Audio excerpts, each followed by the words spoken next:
hear pastors saying after they have tested this out? Yeah. One of the most common things is, in one way or another, I never thought I would find this kind of support. I never thought I could be in a place where I could be myself, where I could be open and honest, or some put it this way, I need this. I remember in this last group I started, there were two guys that were very hesitant at the luncheon. And they said, well, the one guy said, well, I don't really need it because I belong to a clergy group in my denomination, but I'll give it a try. By the end of the second meeting, he was in lock, stock, and barrel because he had the opportunity to tell his story, and he unloaded Steve. Yeah. He really opened up some big things in his heart. Yeah. So those are the kind of things that are there. That's awesome. You know, people do need to be heard.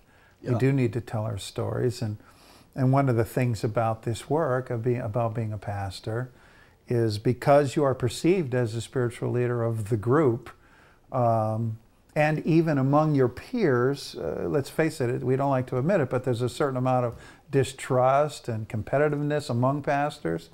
It's very hard to find any place where you feel safe, where you can really disclose who you are, share your story, feel like somebody cares to hear it.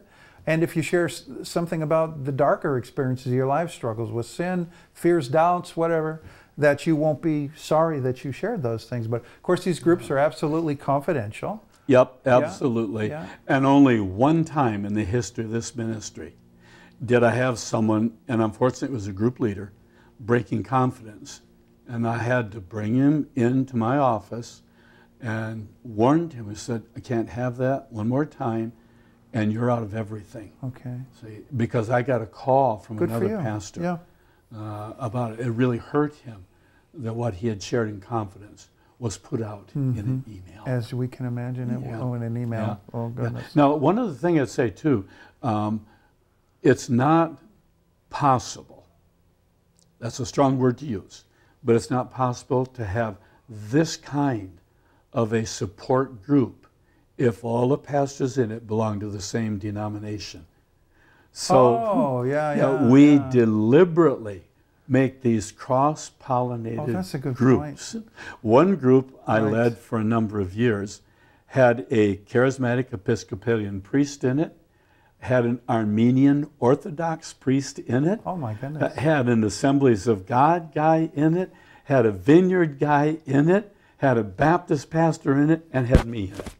We had a ball. What a collection. Really. And that's what makes these groups so invigorating. Always cross-pollinating. Yeah, a real picture of the multicolored grace of God, as Paul would say. Yes. Well, you said that one of the things you do, Dick, with the groups as you're getting ready to put together an experimental community, see if guys want to do this, one of the things you do is share the story. And I wonder if you could just share the brief outline with us.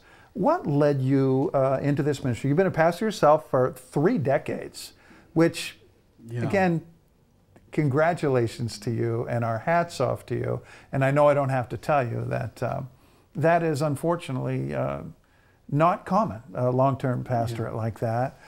Even though all the data we have tells us that the most effective pastorates are unquestionably long-term, a lot of guys don't stay that long. It's remarkable in any denomination, in any setting, when a man serves a church, as you did for 30 years. That's a lot of pastoral experience. You've seen a lot of water go under the bridge. You've had high times, bad times.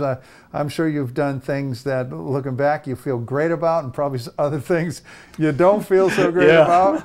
So when could I do that over? Can we get a do-over? Yeah, thank God for grace. Yes. So when you got finished with pastoring 30 years and decided to think about what God is going to do next, what were the needs? What was the calling you felt? Why did you feel led to establish Barnabas Ministries, Dick? Let me go back, in order to answer your question, to probably 30 years ago, almost, all right? I was about in my 10th to 15th year at First Congregational in Hopkinton when pastors began to come to me. And the reason they were coming was that even back then, to have been in a church that long was unusual. Right. And they saw how God was blessing that ministry. So they came, and I realized, for one of two reasons. Some pastors came because they wanted to know the secret of my success. And they would ask me, and I had to be very honest with them and tell them, I don't know how this happened. All I know is God would show me something, and I would do it, and it would work. So I really can't give you the secret to success. No formula. There was no formula. Honestly, there was none, and there is none. I've been asked to write a book on it, and I said I can't because I don't know how God did it. See? But the other pastors who had come were discouraged pastors who were saying, can you just help me? See, those I really reached out to. Then several years after that, it was in the spring of 1992, I received a letter in the mail which invited me to come to a gathering of what they felt were spiritual leaders in New England, because they wanted to discuss how could we bring revival into the church in New England. I didn't want to go. I really didn't. I threw the letter away. And the Spirit of God said, pick it up. I picked it up, read it again, still didn't want to go, and very clearly inside he said, go. So I did. And as I went, a thought continued to come back to me in my mind. I couldn't understand it for the longest time as I was driving along. And it was in essence a question. Don't you think I have other servant leaders who love me and want to see my glory in this community? I didn't know what that meant. I got to the meeting, listened to the conversation and all, and then it clicked on me that God had been telling me something. And on the way home from that meeting, I had to make a decision. I understood now what he wanted me to do. He wanted me to go back to Hopkinton, bring together a small group of pastors who loved him, but weren't just like me, but were close by, and meet with them for a period of time and find out what God wanted from us. So I did that. There were 5 of us that committed ourselves to meet together for 9 months every third Thursday morning from 6:30 to 8:30 in the morning, and we would be there even when we were on vacation if we were home. They were very different from each other, the 5 of us were. 2 of them I only knew casually, but Steve, one of those 2, was less than 10 minutes to the west of me. His church was from mine. The other was less than 10 minutes to the east of me, his church from mine. The guy to the east, the guy to the west, and I had never met each other. Never met. But we'd each been in the ministry for a number of years. Yeah. So we got together and we made that commitment, and what happened was mind-boggling. Within about the 2nd or 3rd meeting of being together, we started to open up. And the hurts and the fears and the struggles and the angers, one of the guys was full of anger, just started coming out. And we started weeping over some of these things. We had never found anyone who would listen to us like this and who was committed to keep it confidential. Only our wives knew what we were doing. No one else knew. We said, we got to keep this absolutely confidential. You got to keep the content of the meetings confidential, or the fact that you were having the meetings confidential? Both in this case. Really? Okay. Both. Well, because the mindset of the lay leaders of many of the churches was, well, you should really be spending your time working for us. Oh, well, so many pastors have yes. told me when they let their leaders know they were in the John 17 group, this was the response. One pastor came to me and said, my deacons told me I have to give them a written report of everything that goes on in my John 17:23 group. Yeah.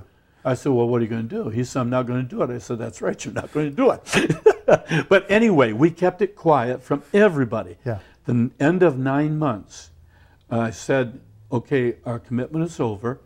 What are we going to do now? Let's tell each other what we've gotten out of this. And oh, Steve, our lives were being transformed, seriously, literally transformed. One guy said, you guys now need to know you saved my marriage. Wow. because he had been sharing the struggles between him and his wife. Yeah. And during the course of those 9 months, with the love, support, prayer for, counsel where it seemed appropriate to give him, his marriage started turning around. Isn't that wonderful? I was with this guy 3 weeks ago for part of an afternoon because he and I are dear friends now. And I asked him, hey, how's it going? He said, oh man, it's going good. It's going good. Oh, that's great. You see? So anyway, then we agreed, okay, we're going to be permanent. The Lord gave us the name, John 17:23. We told our congregations, invited our congregations to come to a special meeting on a Sunday evening. And we would tell them the story of what we'd been doing. About 400 people showed up, Steve. We had a brief time of worship, and then one by one, the 5 of us stood up. And in essence, what we did, we explained to our people how we had sinned against them by planting in them a spirit of competition toward other churches, criticism toward other ministries, our own superiority, that kind of a thing. We said, we are responsible for the division in the church. And we asked you to forgive us, please. Wow. And then to show the seriousness of our intent, we washed each other's feet on that platform in front of everybody. And you could feel it. I felt it, Steve, something broke. Yeah. In the spiritual realm, something broke. Yeah. That was the beginning of the John 17:23 That's a great story, fellowship. Dick. That is a great story. I love that.